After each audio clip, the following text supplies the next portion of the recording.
Ya pemirsa, siswa sekolah dasar di Kota Palembang telah menerima rapor hasil pembelajaran semester genap tahun ajaran 2025-2026.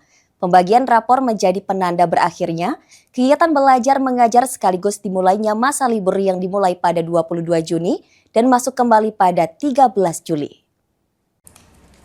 Kepala SD Negeri 39 Palembang M. Razif Al-Amin mengatakan, pembagian rapor dilakukan kepada seluruh siswa kelas 1 hingga kelas 5. Nilai yang diterima siswa merupakan akumulasi hasil pembelajaran selama 1 tahun ajaran. Usai pembagian rapor, para siswa akan memasuki masa libur sekolah yang dimulai pada 22 Juni hingga 12 Juli 2026. Kegiatan belajar mengajar akan kembali dimulai pada 13 Juli mendatang.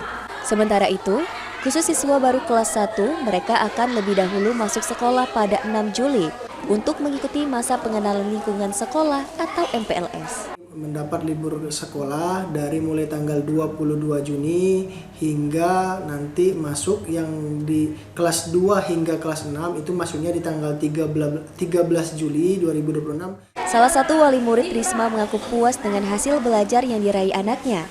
Menurutnya, capaian tersebut tidak terlepas dari bimbingan dan pembelajaran yang diberikan para guru selama proses belajar di sekolah.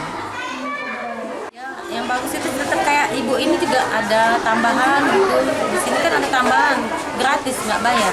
Oh, berarti memang di rumah Agi selama libur masih tetap kita kasih pelajaran ya? Ya, kadang-kadang ya diingetin kan ada pelajaran ini juga.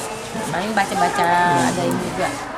Selama masa libur sekolah, pihak sekolah juga mengimbau para siswa untuk tetap melakukan berbagai kegiatan positif, termasuk belajar di rumah, sehingga kemampuan akademik yang telah diperoleh dapat terus terjaga meski berada di luar lingkungan sekolah.